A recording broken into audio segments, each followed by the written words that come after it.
une fois au collège Paul Berthelot avec les classes dans les cours d'art plastique.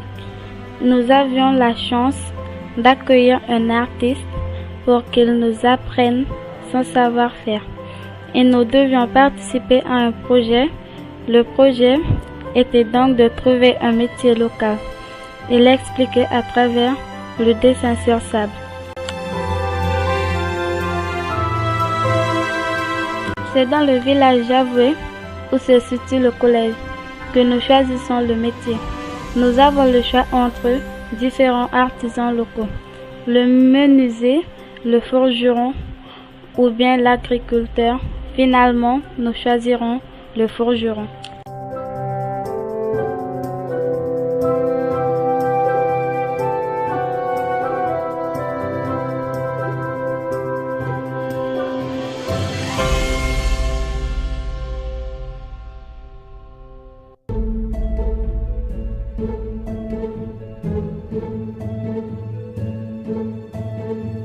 Le métier de forgeron est un très vieux métier. Les hommes ont façonné différents métaux selon certains usages. Pour la guerre ou la chasse, couteaux, épées, dagues, flèches, boucliers, armures. Pour faire des outils, marteaux, pinces, pelles, bêches, pour faire toutes sortes de pièces. Poignées de maison, serrures, renforts, etc. Le forgeron a donc une place essentielle au sein de la société. Nous avons cherché et trouvé une bonne définition moderne au métier de forgeron. Le forgeron exerce un métier artisanal, mais qui évolue en rejoignant les techniques de traitement des matériaux. Il travaille principalement dans une forge et son métier consiste à exécuter tous les travaux de forgeage, chauffe, soudage, façonnage, traitement, fabrique des pièces mécaniques qui seront ensuite utilisées pour construire des machines, des moteurs ou des boîtes de vitesse. Il définit les moyens de fabrication et organise la production en atelier par l'utilisation des métaux et des alliages qui servent à créer des outils. Le forgeron conduit des machines comme une presse ou un marteau, pilon, etc. pour réaliser des pièces par la déformation des blocs de métal chauffés. Il doit chauffer le bloc de métal à travailler, le placer sur la machine, mettre en route les équipements.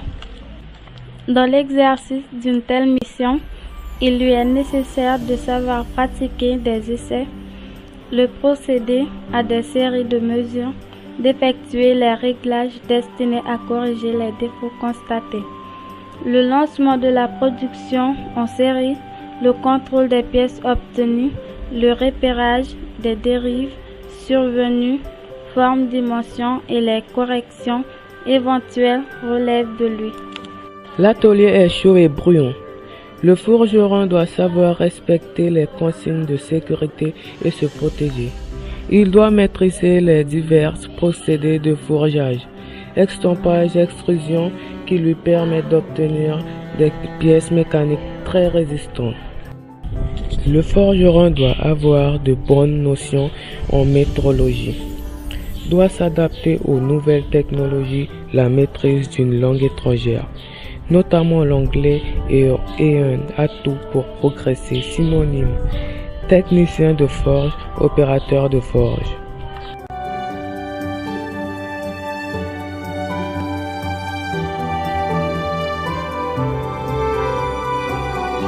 À présent, nous allons à la rencontre du forgeron de Javoué. Il travaille dans un local très simple à l'ancienne, sans machine moderne, à l'exception d'outils comme la moleuse ou la perceuse. Pour mieux comprendre notre forgeron de Javoué, nous devons remonter dans l'histoire et expliquer d'où est arrivé le forgeron. Car la Guyane est un département récent constitué de différents peuples issus de divers lieux dans le monde. Aujourd'hui, chacun des peuples constituant la Guyane est bien intégré dans le paysage guyanais. Il y a donc les Créoles, les Bouchinégués, les Chinois, les Amérindiens qui eux étaient déjà là. Et enfin les Hmong récemment arrivés en 1977. Le forgeron de Javoué est d'origine Hmong. Il a apporté son savoir-faire à la Guyane. Aujourd'hui, nous pouvons même trouver ces couteaux dans les magasins de Cayenne. Et il y a même un projet qui propose une section coutellerie dans le lycée de technologie de Mana. Le forgeron de Javoué est d'origine Hmong, un peuple habitant au sud de la Chine, frontalier du Vietnam et du Laos.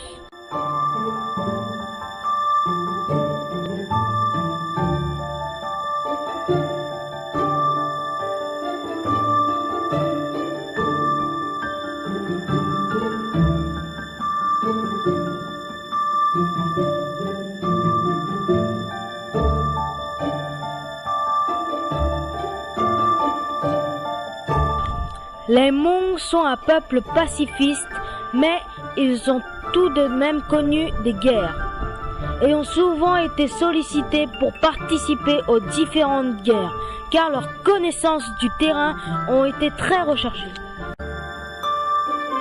Depuis des milliers d'années, le forgeron Hmong travaille le métal pour fabriquer des armes, des outils, des objets. Durant les guerres du 19e siècle et 20e siècle, comme celle du Taiping, de l'opium, de décolonisation, d'Indochine, du Vietnam, le forgeron a conçu des armes, différentes sortes d'épées, des flèches ainsi que des pièges.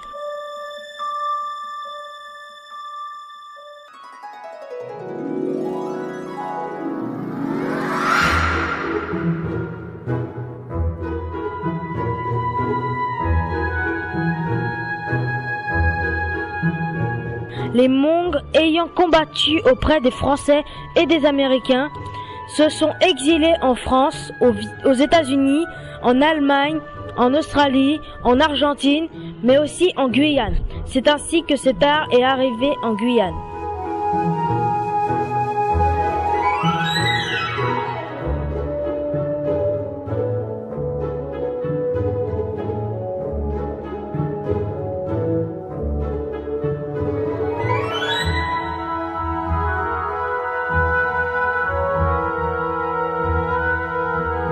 Dans la vie quotidienne, la fabrication principale et préférée du forgeron est le couteau. Ustensile très important dans la vie quotidienne pour couper la viande à manger ou les légumes, pour saigner les animaux, pour le travail au champ et le débroussaillage et beaucoup d'autres tâches quotidiennes.